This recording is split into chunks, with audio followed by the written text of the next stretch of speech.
네, 김우주 고대 구로병원 감염내과 교수와 함께 코로나19 관련 뉴스 보다 깊이 들여다보겠습니다. 교수님, 환자 증가세가 좀 진정됐다 이런 정부 진단에 동의하십니까? 예, 숫자가 좀 줄고 있어서. 줄고 있다고 보십니까? 예, 줄고 있다고 보는데, 이제 단지 대구 경북에 주로 줄고 있고, 여타 지역은 소수지만 늘고 있는데, 소규모 집단 발병이고, 소규모 집단 발병이라는 것이 2차, 3차로 해서 순식간에 늘 수가 있어서, 앞으로 일주 동안 국민이 이제 개인 수칙 철저히 지키시고, 사회적 거리두기, 또 지켜야 되겠고요. 또 정부가 방역을 지금 또 좀 더 철저히 꼼꼼하게 하는 것이 앞으로 일주간 철저히 하는 것이 이거 추세를 좀 더 완연하게 감소 추세로 가져갈 수 있을 것 같습니다. 어쨌든 좀 의미 있는 변화라고 보시는가 봅니다. 예, 맞습니다. 걱정하건대 좀 더 늘 수 있을 가능성을 저희들이 우려했는데 감소 추세라는 건 어느 정도 저희들이 이제 방역하고 있는 것이 부분적으로는 작용이 있다, 효과가 있다라고 얘기할 수가 있겠습니다. 그러니까 의미 있는 추세긴 하지만 방역에 더 신경을 써야 된다. 경계를 늦추면 안 된다. 경각심을 지금은 방심이 아니라 경각심을 갖고 더 철저히 대응해야 된다라는 말씀을 드리고자 합니다. 예, 이 보건당국이 이제 요양병원 같이 이제 좀 취약한, 그러니까 이제 감염 위험이 높은 분들이 많이 계신 곳들에 대해서 이제 감염 차단이 앞으로 제일 중요하다 이렇게 밝혔습니다.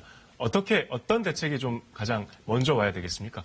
맞습니다. 이제 환자 발생 수를 줄이는 것도 중요하지만 사망자를 줄여야 되는데 사망자가 주로 요양병원에 계신 고령자, 기저질환 있는 분들인데 지금 이분들은 요양시설에 계시지만 증상이 초기에 애매해서 알아채기가 어렵습니다. 그래서 폐렴이나 심한 상태에서 발견되거든요. 그러다 보니까 중증 환자가 속출하고 있는데 따라서 이제 요양병원에 대해서 출입을 엄격히 해야 된다. 이제 건강한 사람만 출입이 돼야 되고 기존의 요양병원 안에 계신 입원하신 환자분들에 대해서도 지금 다시 한번 다 검토해서 사실은 우리가 열나고 기침하고 이 코로나19의 전형적인 증상을 우리가 알고 있지만 요양병원에 있는 고령자, 기저질환 있는 분들은 증상이 애매합니다.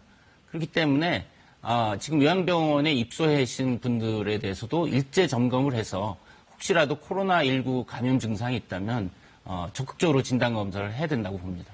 정부가 요양병원 전수조사를 하겠다고 했으니까요. 네. 그런 좀 측면에서 일단 반드시 필요한 조치라고 보고 계신 것 같고요. 네.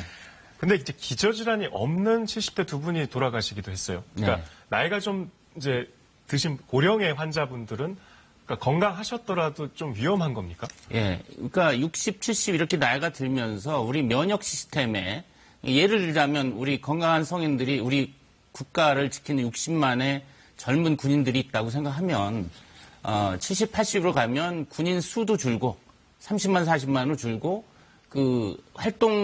면역세포의 반응 속도도 느려집니다. 그러다 보니까 이제 기저질환이 없는 고령자에서도 그 자체가 고위험군이죠. 이 코로나19에 감염됐을 때 제대로 싸워서 이겨내지를 못하고 중증 질환으로 악화돼서 생명이 위험해지는 것입니다. 다른 질문 좀 드려보겠습니다. 임신부 확진 판정 얘기 어제 전해드렸었는데 이제 그제 그중에 한 분이 출산을 하셨는데 다행이죠. 신생아는 이제 음성 판정이 나왔다고 합니다. 그렇다면은 태반을 통한 수직 감염이라고 하나요? 그런 가능성은 별로 없는 겁니까?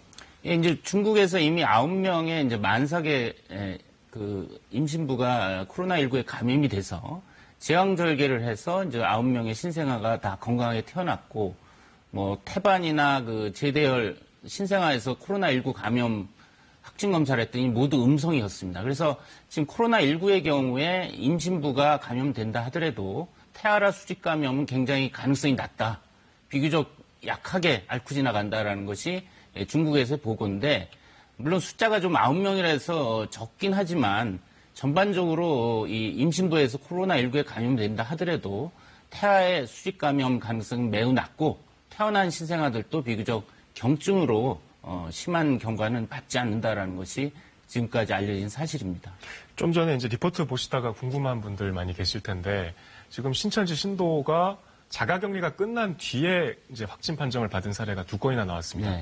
그러니까 보통 잠복기가 14일로 알려졌는데 자가격리 기간도 14일이잖아요. 네. 그러면 이게 잠복기가 더 길어질 수도 있다는 겁니까? 예, 중국에서 뭐 우리가 알고 있는 잠복기는 최대 잠복기 14일인데 중국에서도 일찍이 최대 24일까지 잠복기가 긴 경우도 있고 또는 2주간 2주간 이제 격리 해제를 하고 나서 그러니까 바이러스가 음성인 상황에서 퇴원하고 2주 뒤에 검사를 했더니 14%가 바이러스가 다시 나오는 사례가 있어서 중국에서도 격리 해제 이후에 2주간 자가격리를 더 하고 그 시점에서 다시 확진 검사를 하는 기준을 제시한 바가 있거든요. 그래서 우리나라도 지금 격리 해제 환자가 늘고 있지 않습니까? 따라서 지금 격리 해제 환자에 대해서도 2주 후에 다시 한번 점검을 할 필요가 있겠다.